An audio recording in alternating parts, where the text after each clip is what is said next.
First of all, thank you very much Absolutely. having the chat. I appreciate you giving your time, and Absolutely. I know you must No, be pretty busy. not any more than you. So It's a bit surreal that everything is locked up. I mean, yeah, it never is happened that. before. Yeah. It's surreal, and but also just frightening. I mean, because I think it's not that anybody actually knows what's going to happen next. Yeah. And you have kids, so how are they Yes. finding this? Are they? My daughter is a little stir crazy. She wants to be with her friends. My son, he's younger and he's more happy to have a parent at hand at all times, basically, etc. So for him, it's not a bad thing. But there is a full lockdown there, so they can't go out at all. Oh no, we can go out. We can walk around. There's no restriction on walking, for example, or cycling, or Okay. even driving. It's just you're not supposed to get together with more than I don't know, some number of people. Before I start, I've got a curiosity. Yeah, You got the Nobel Prize. Were you expecting it, or did it come out of the blue completely? completely came out of the blue. It was not. I mean, I think that it's one of these things that if you spend time worrying about it, you could obsess a lot. Yes. And I'm reasonably good at not obsessing about things that don't have an immediate impact on my life. So Yeah. I had no premonition or expectation or thought about it. It was completely a surprise. I mean, it was quite a big deal for us in India. You made us quite proud of. Thank you, but I mean, it's a big deal. I wasn't saying it's not a big deal. I just think that you can obsess about it, but it's not that there is a process for it that is understood by anybody. So whatever, anything can happen.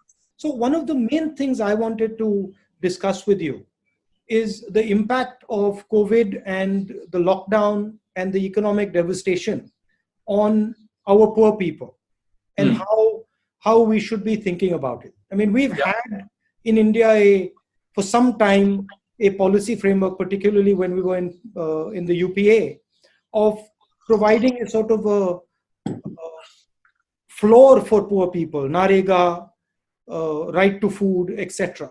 And now a lot of that work is going to sort of fall by the wayside because we have this disease coming, and millions and millions of people are going to fall back into poverty. So this is something. I mean, how should one think about this?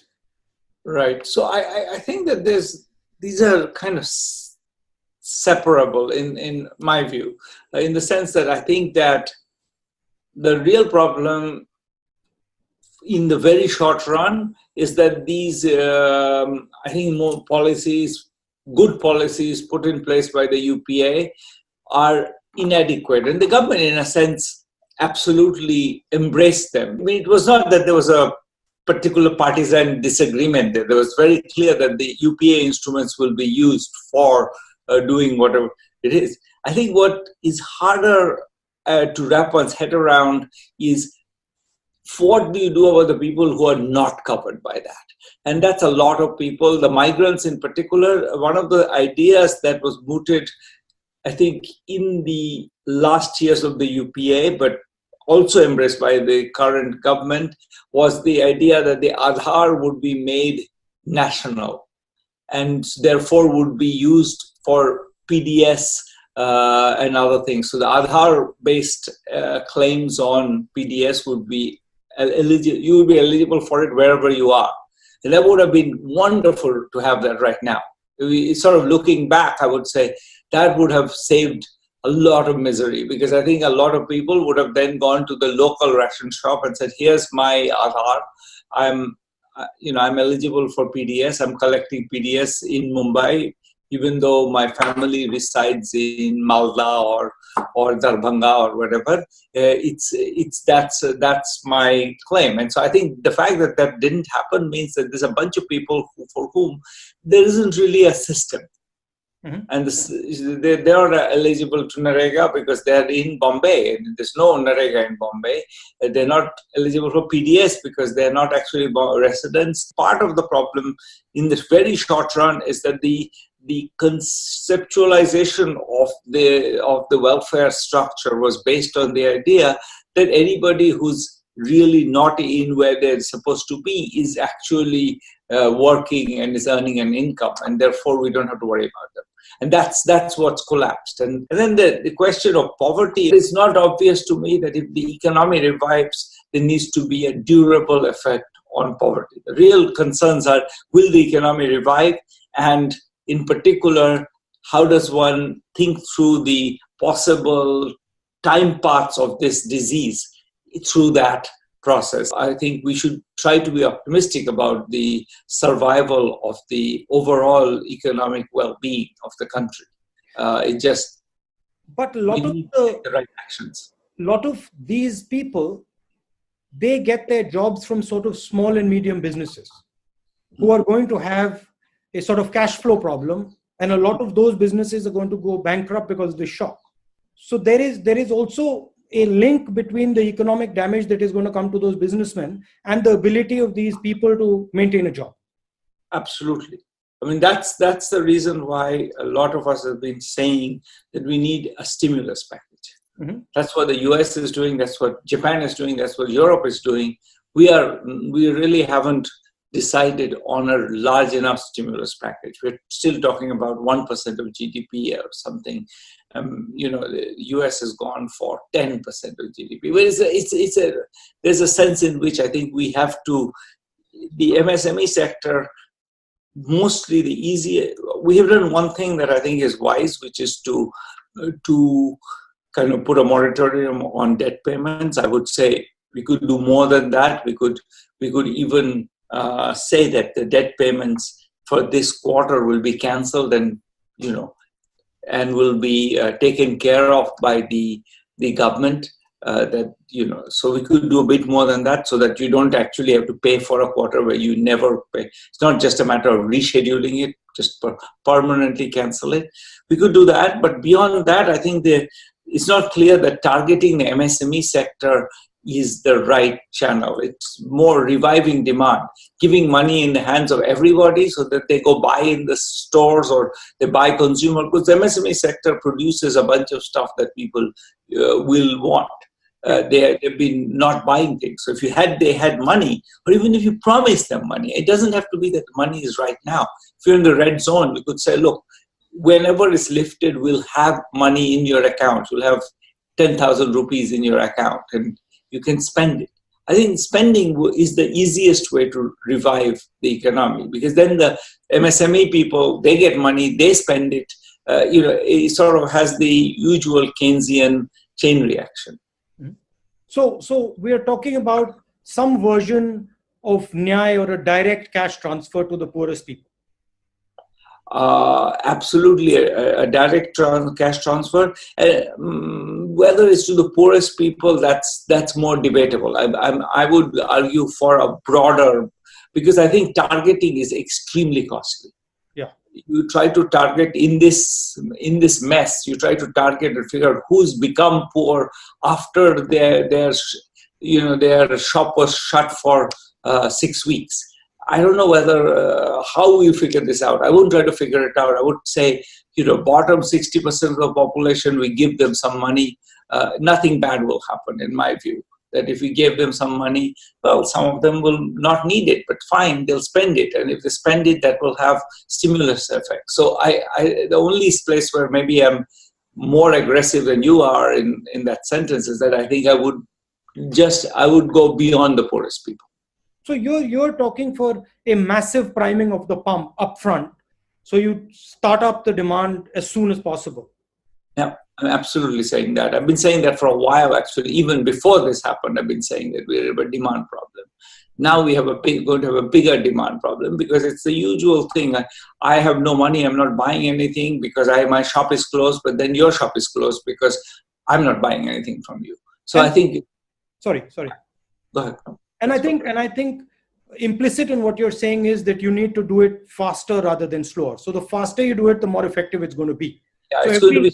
Every second lost is actually damaging. You're right in saying I want it fast. I don't want to have us checking everybody's locus standi and whether they're appropriate for this or not. I do think that it may be we shouldn't induce a mismatch of supply and demand by giving people spending power where we have shut down the entire retail sector because they are in the red zone or something. So we need to plan that a bit better than, so that there's you get the money when you can go out and buy, not now.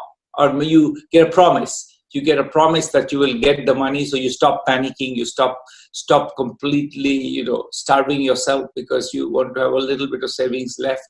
So if people were reassured that, in 2 months or whenever the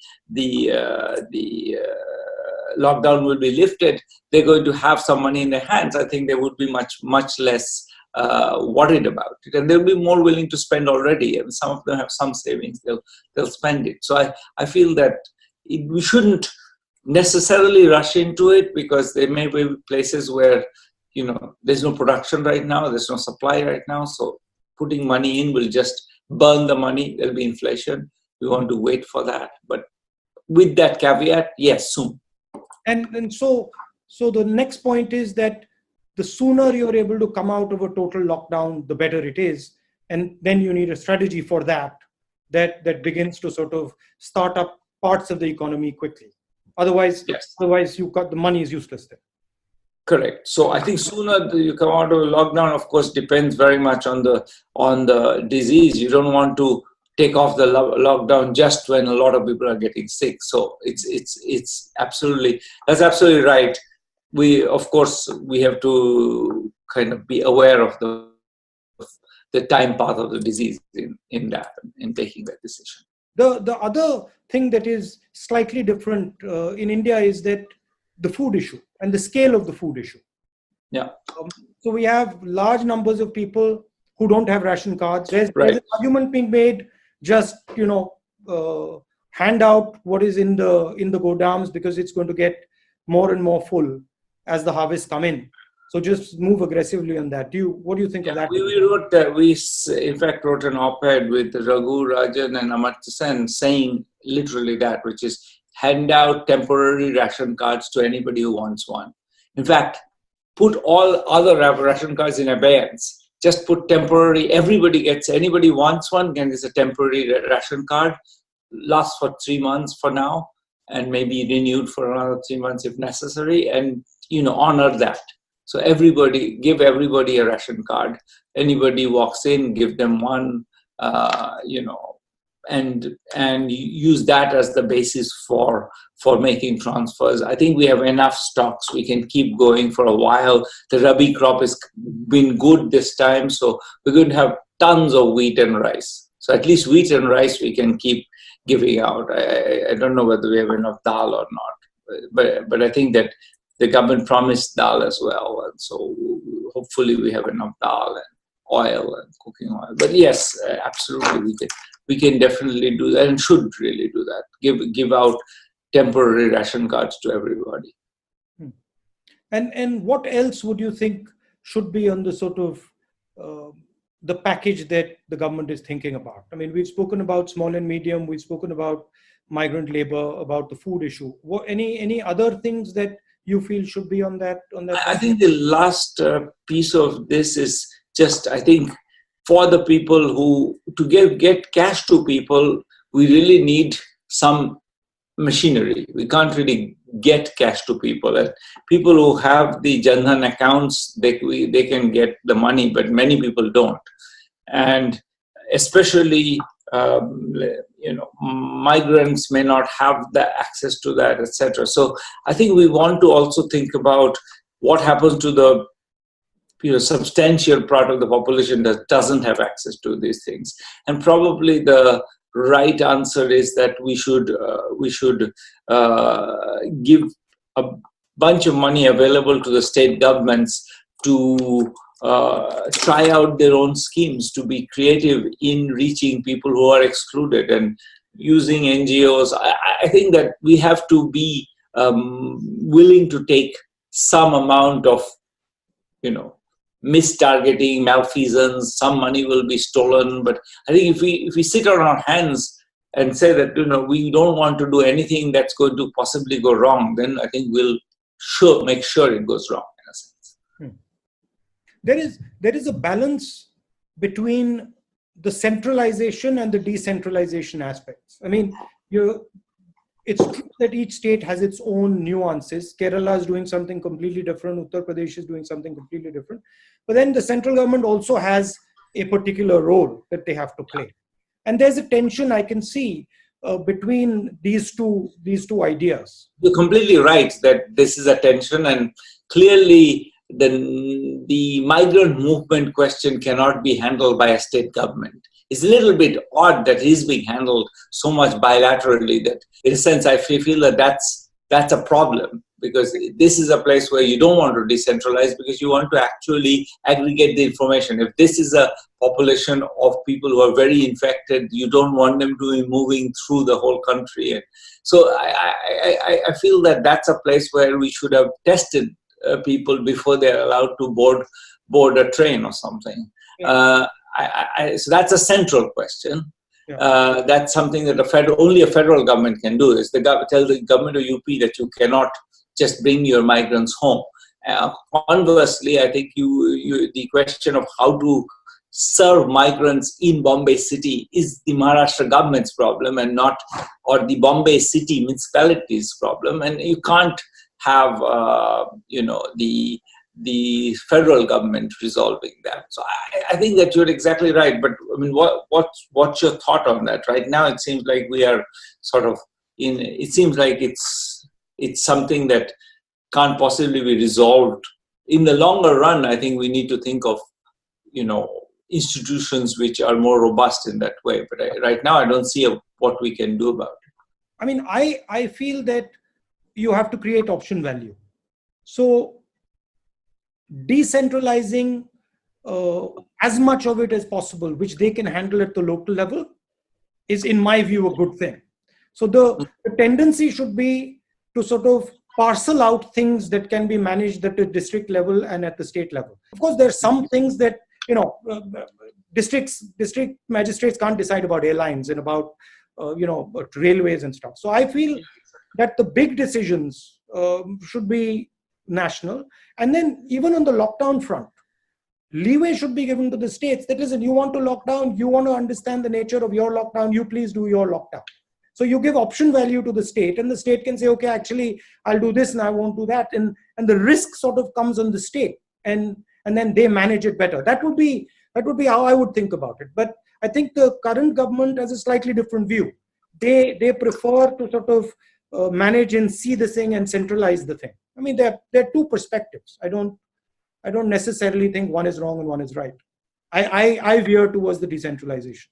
I think that's what I would have done, is announced a bunch of money available for proposing good schemes for reaching the poorest people, and let states innovate. I mean, this is really, and I think there are good NGOs in most states who can be brought into that process, and as you say, the district magistrates often have great ideas, and we might as well benefit from all of that. So, are there some experiences in other countries that you found interesting? So, I'll tell you one thing that Indonesia is doing right now. Indonesia has decided that it's going to give out, cash transfers, and it's going to give it entirely through a community decision-making process. So the community is going to decide who are the people who are needy, and choose them for the transfers. And I mean, we worked with the Indonesian government on exactly this issue many years ago, and we find that it doesn't do any worse than the centralized targeting. Is you don't get captured by special interests or anything. And in fact, what you get is, people make judgments about what is appropriate in a much more locally nuanced way. In India, of So course, I think that that's an experience we could learn from. They have very much gone in the direction of using, telling the community, here's some money, give it to the ones who are the most needy. And that's probably, and in an emergency, that's a good policy for sure, I think. Because at least the community has some information that wouldn't possibly centralize. you would run into the sort of dominant caste problem, where the dominant caste would try and sort of shape that money flow. Maybe, but on the other hand, you'd worry that if you in the process of trying to prevent that, I would rather put in place extra money to allow for that than to try to figure out who are the deserving people in the village. It just seems to me, I mean, I think the one that drives a bit in the direction of what I think you've been saying and the government has also been saying, which is try to widen the reach of PDS. And that's clearly right, and make them basically quasi-universal. So that's one way to avoid that. But if you want to do more than that, to get cash to people, and some people have these Jan Dhan accounts and others don't. Some people are in NRDGA roles, that's another way to get cash to people. And some are not. Some are on the Ujjwala lists, and some are not. Once you got through those lists, you still find that there is a bunch of people, many, many, many millions who are excluded.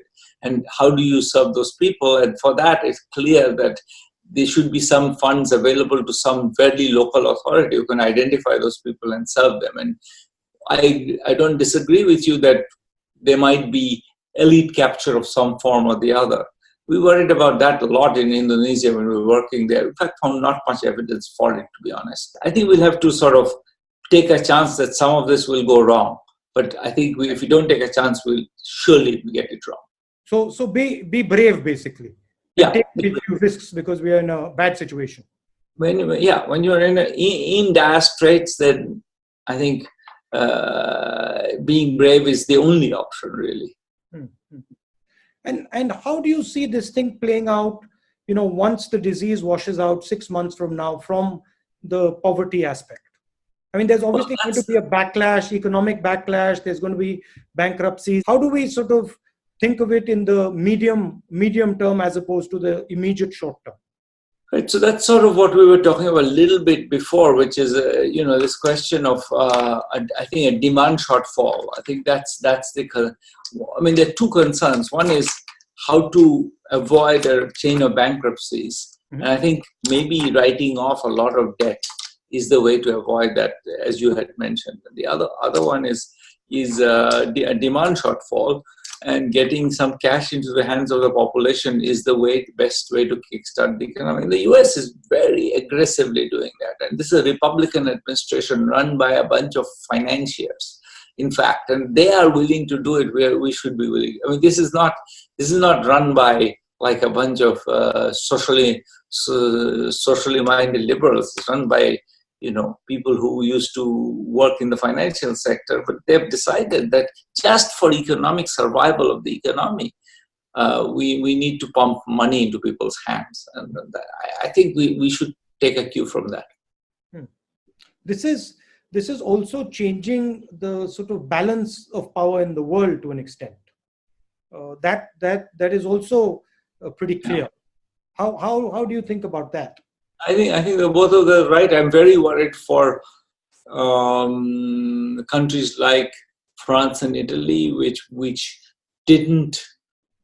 especially Italy, I think, had a fairly disastrous outcome, and partly that's a result of the state being the Italian state has been run by, really, not very, let's say, distinguished people for a while, and as a result, it's sort of the health system was on the last legs when this hit. The US moving much more in a nationalist direction is extremely frightening for the world, for the rise of China being a threat, but if the US starts reacting to it, it could be an extremely destabilizing threat. So I think that's a that's something to worry about a lot. The undercurrent is that strong leaders can take on this virus. What is being sold is that it requires one man to charge into, against the virus. That's really the problem. So that has been disastrous, as we know. I mean, the US and Brazil are two countries which are just messing up right and left. And these are two quote unquote strong men behaving like they pretending that they understand anything, but even what they say every day is kind of laughable. So we have this. If anybody wanted to believe in the strongman theory, this is the time to disabuse themselves. Thank you very much. And thank you. That was a pleasure. Please, when you're in India, let's have a cup of tea or something. Yes, that would be lovely. Yeah. And regards to everyone at home. Yes, likewise. And take care of yourself.